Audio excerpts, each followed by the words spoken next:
नमस्कार. Techno farming या YouTube चॅनलवर तुमचे सगळ्यांचे स्वागत. आजच्या व्हिडिओमध्ये आपण वांगी पिकातील महत्त्वाचे रोग व कीड यांच्याविषयी जाणून घेणार आहोत. माहिती घेत असताना त्यांचे नियंत्रण तसेच रासायनिक कीटकनाशक व बुरशीनाशक आपण कोणते वापरू शकतो अशा सर्व माहितीवरती आज आपण चर्चा करणार आहोत. वांगी पिकात प्रामुख्याने थ्रिप्स, तुडतुडे, मावा, कोळी, पांढरी माशी अशा विविध प्रकारच्या किडी आपल्याला पाहावयास मिळतात. त्याच पद्धतीने आपल्याला वांग्या या पिकामध्ये शेंडे व फळ पोखरणारी अळी अशा महत्त्वाच्या किडी आपल्याला पाहावयास मिळतात. तसेच बोकड्या, फळकूज, पानांवरील ठिपके, करपा, भुरी अशा विविध रोगांचा सुद्धा आपल्याला वांगे पिकामध्ये प्रादुर्भाव हा पाहावयास मिळत असतो. सर्वात आधी आपण कीड व्यवस्थापन बघणार आहोत व किडी या कशा पद्धतीने आपण नियंत्रणात आणू शकतो त्याविषयी आपण थोडंसं जाणून घेऊयात. आता प्रामुख्याने वांगे पिकामध्ये रसशोषक कीड त्याच्यामध्ये मावा, तुडतुडे, पांढरी माशी, कोळी अशा विविध प्रकारचा अटॅक आपल्याला पाहावयास मिळतो. रसशोषक किडींमुळे ज्या काही पानांच्या ज्या काही कडा असतात ह्या वाकड्या होत असतात. त्याच पद्धतीने पाने ही पिवळी व चिकट काळी होऊन हे जाळे तयार करत असतात त्या ठिकाणी व झाडाची त्या ठिकाणी वाढ पण खुंटत असते व रसशोषक किडी ज्या आहेत या पानांतील जो काय आहे हा रस ओढून घेत असतात. त्याच्यामुळे झाड हे अशक्त होत असते. अशा या काही रसशोषक किडी आहेत तर यांच्या नियंत्रणासाठी आपल्याला आझाडिरेक्टिन 10,000 ppm हे 2 मिली प्रति लिटर पाण्यासाठी आपण त्या ठिकाणी फवारणी घेऊ शकतो.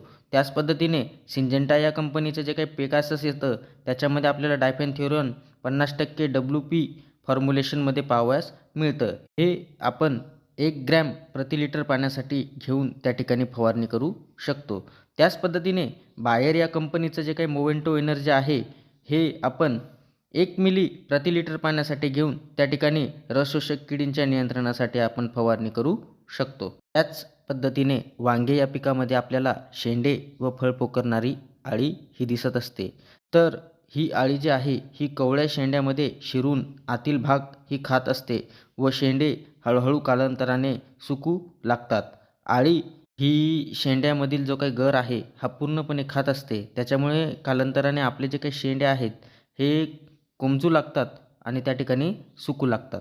शेतकरी मित्रांनो, आता आपल्याला शेंडे व फळ पोखरणारी अळी याच्या नियंत्रणासाठी धानुका या कंपनीचं जे काही मार्कर येतं हे आपल्याला 2 मिली प्रति लिटर पाण्यासाठी घेऊन त्या ठिकाणी फवारणी करायची आहे. त्याच पद्धतीने सिंजेंटा या कंपनीचं जे काही ॲम्प्लिगो येतं हे 0.5 मिली प्रति लिटर पाण्यासाठी घेऊन त्या ठिकाणी शेंडे पोखरणारी अळीसाठी आपण फवारणी करू शकतो. त्याच पद्धतीने गोदरेज या कंपनीचं जे काही ग्रासिया येतं हे ग्रासिया आपल्याला एकरी 100 मिली हे वापरायचे आहे. त्याच पद्धतीने सिंजेंटा या कंपनीचं जे काही सिमोडिस आहे हे सिमोडिससुद्धा आपल्याला एकरी 100 मिली आपल्याला घेऊन त्या ठिकाणी फळ पोखरणारी अळी व शेंडे खाणारी अळी याच्या नियंत्रणासाठी आपण वापरू शकतो. त्याच पद्धतीने वांगे या पिकामध्ये ज्या काही रसशोषक किडी आहेत त्याच्यामध्ये थ्रिप्स, तुडतुडे, मावा अशा विविध प्रकारच्या ज्या काही किडी आहेत यांच्यामुळे आपल्याला बोकड्या हा रोगाचा प्रादुर्भाव दिसून येत असतो. तर झाडाची जी काही पानं आहेत ही लहान व जाडीने जे काही आहे ही पातळ होत असतात व त्या ठिकाणी मऊ आणि पिवळ्या रंगाची होत असतात. तर त्यामुळे काय होतं की आपल्या झाडाची काही वाढ आहे ही खुंटत असते. तर शेतकरी मित्रांनो, आपल्याला जे काही बोकड्या रोगाचे व्यवस्थापन करायचे आहे त्याच्यासाठी नीम ऑइल जे की 10,000 ppm जे आहे हे 2 मिली प्रति लिटर पाण्यासाठी घेऊन त्या ठिकाणी आपल्याला फवारणी करायची आहे. त्याच पद्धतीने बायर या कंपनीचं जे काही ॲडमायर येतं हे 0.7 ग्रॅम प्रति लिटर पाण्यासाठी घेऊन आपण त्या ठिकाणी फवारणी करू शकतो. त्याच पद्धतीने टाटा या कंपनीचे आसाटाप जे येतं ते 1 ग्रॅम प्रति लिटर पाण्यासाठी घेऊन त्या ठिकाणी आपण रसशोषक किडींच्या नियंत्रणासाठी फवारणी करू शकतो व या रसशोषक किडींचं नियंत्रण जर आपण केलं तर बोकड्या रोगावरती आपले चांगल्या पद्धतीने नियंत्रण हे मिळवता येईल. त्याच पद्धतीने जे की फळकूज व पानांवरील ठिपके आहेत त्या रोगामुळे पानांवर फिक्कट छोटे राखाडी तपकिरी डाग पडतात. कालांतराने पाने पिवळी पडून हे मरगळतात. त्याच्यानंतर फळाच्या कडावर जे काय ते काळ्या ठिपक्यांची मोठी डाग दिसत असतात व अखेरीस हे फळ कुजत असते, तर अशा प्रकारची लक्षणे आपल्याला फळकूज व पानांवरील ठिपके या रोगांच्या लक्षणात आपल्याला दिसून येतात. तर याच्या नियंत्रणासाठी आपल्याला किटाजिन हे 1 मिली प्रति लिटर पाण्यासाठी आपल्याला फवारणी करायची आहे. त्याच पद्धतीने आपल्याला बायर या कंपनीचं फॉलिक्युअर 1 मिली प्रति लिटर पाण्यासाठी घेऊन त्या ठिकाणी फवारणी करायची आहे. त्याच पद्धतीने कस्टुडिया व ॲमिस्टार टॉप दोघांपैकी कुठलंही एक बुरशीनाशक आपल्याला घेऊन 1 मिली प्रति लिटर पाण्यासाठी आपल्याला त्या ठिकाणी फवारणी करायची आहे. फवारणी केल्यावरती आपल्याला फळकूज व पानांवरील ठिपके याच्यावर चांगल्या प्रकारे नियंत्रण हे मिळेल. त्याच पद्धतीने वांगे पिकातील भुरी.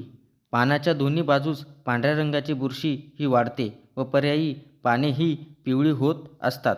तर भुरीच्या नियंत्रणासाठी आपल्याला कवच फ्लो हे सिंजेंटा कंपनीचं 2 मिली प्रति लिटर पाण्यासाठी घेऊन त्या ठिकाणी आपल्याला फवारणी करायची आहे. त्याच पद्धतीने PSF या कंपनीचं जे काही मेरिऑन येतं हे 0.5 मिली प्रति लिटर पाण्यासाठी घेऊन त्या ठिकाणी भुरी नियंत्रणासाठी आपण वापरू शकतो.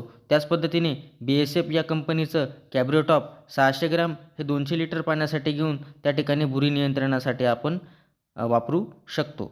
तर अशा पद्धतीने आपण वांगे पिकातील भुरी नियंत्रण हे करू शकतो. त्याच पद्धतीने वांगे पिकातील करपा म्हणजेच फ्रूट रॉट. पानांवर ठिपके पडत असतात, त्यानंतर त्यांचे रूपांतर हे मोठ्या डागात होत असतात. तर ही कालांतराने जे काय ते कुजून खराब होत असतात व फळावर कूज ही आपल्याला दिसून येत असते. तर याच्या नियंत्रणासाठी आपल्याला रोको 1 ग्रॅम प्रति लिटर पाण्यासाठी घेऊन आपल्याला फवारणी करायची आहे.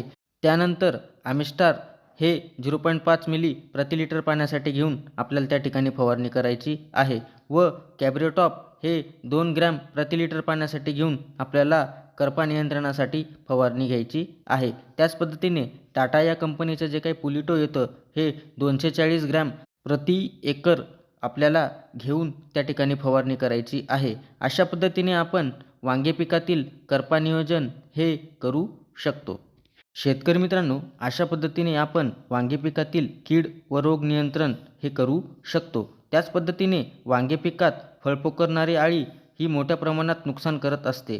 तर आपण अमावस्येला व पौर्णिमेला प्रोफेक्स सुपर या कीटकनाशकाची फवारणी आपल्याला करायची आहे, जेणेकरून आपले नुकसान होणार नाही. तसेच कुठल्याही कीटकनाशक व बुरशीनाशक आपण वापर करत असताना हे कंपनीच्या लेबलच्या सह्याने वापर करावा, जेणेकरून आपल्याला रिझल्ट हे चांगले मिळतील. शेतकरी मित्रांनो, आज आपण वांगी पिकातील कीड व रोग व्यवस्थापन या विषयावरती माहिती बघितली. तर ती माहिती तुम्हाला कशी वाटली आम्हाला कमेंटद्वारे नक्की कळवा. तसेच तुम्ही जर नवीन असाल तर आमच्या चॅनलला सबस्क्राईब करून व्हिडिओला लाईक करा, शेअर करा